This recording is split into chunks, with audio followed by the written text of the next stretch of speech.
वो तारीख थी 11 अप्रैल 2025, वक्त रात के 1:30 बजे। गांव के सुनसान शमशान में कुछ लोग चुपचाप इकट्ठा थे। वहां घुप अंधेरे शमशान में चुपचाप कुछ चल रहा था। उसके बाद क्या हुआ, देखिए एक रिपोर्ट।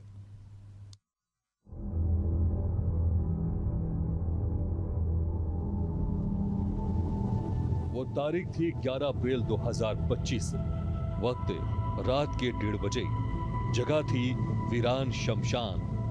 टिमटिमाती रोशनी में हो रहा था मंत्रोच्चार। उधर एक युवक कंधे पर सो रही अपनी ही 7 साल की मासूम चचेरी बहन को काले कपड़े पहनाकर लाया था। इधर मासूम बेटी के माता पिता अपनी लाडली को तलाश रहे थे। थक हार कर उन्होंने लोरमी थाने में गुमशुदगी की रिपोर्ट लिखाई। वो तारीख थी 11 अप्रैल 2025, वक्त रात के 1:30 बजे। जगह थी वीरान शमशान। टिमटिमाती रोशनी में हो रहा था मंत्रोच्चार। घटना होने के 1 महीने कोसाबाड़ी शमशान घाट में नरकंकाल मिला। उसका डीएनए टेस्ट बच्ची के माता पिता से मैच कर गया। फिर क्या हुआ, इसे ग्राफिक्स के माध्यम से समझिए। 11 अप्रैल 2025 की रात 2 बजे मां की नींद टूटी। 7 साल की मासूम बेटी बिस्तर से गायब। पति पत्नी ने की बेटी की तलाश। 6 मई 2025 को कोसाबाड़ी के खेत में मिली खोपड़ी। शमशान से 100 मीटर दूर मिली अस्थियां। माता पिता से मैच हुआ उसका डीएनए। हड्डियों पर मिले चोट के निशान। चचेरे भाई और भाभी ने उठाई थी बच्ची। 500 रुपए भी इस काम के लिए दिए गए थे। नरेंद्र मार्को ने किया था बच्ची को अगवा। उसी रात शमशान में दे दी गई थी बलि।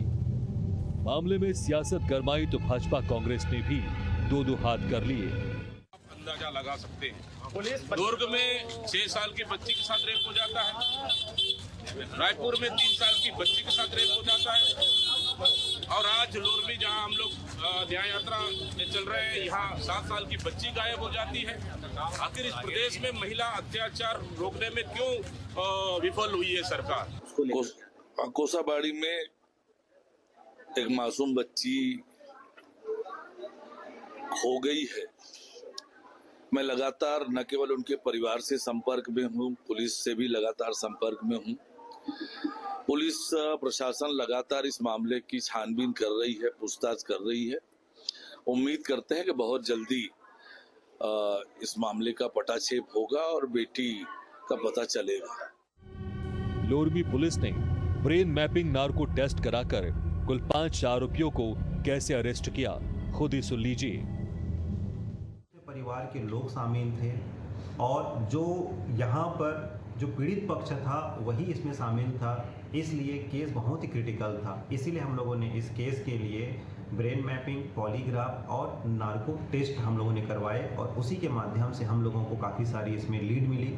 टेक्निकल इंट से हम लोगों ने साइबर के माध्यम से हम लोगों को काफ़ी सूचना मिली। सारी चीज़ों को इकट्ठा करने के पश्चात में ये घटनाक्रम हम लोगों को क्लियर हुआ और आज हम लोगों ने इन 5 लोगों को, रितु गोस्वामी, चिमन गोस्वामी, आकाश, राम रतन और नरेंद्र मार्को को हम लोगों ने गिरफ्तार कर लिया और उनको अभी हम लोग हिरासत में भेज रहे हैं। पैसों की लालच में आकर चचेरी भाभी और चचेरा भाई ही मासूम के लिए कसाई बन गया।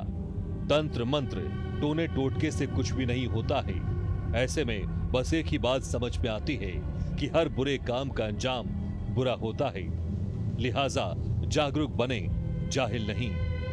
एशियन न्यूज के लिए लोरमी से विपिन शर्मा की रिपोर्ट।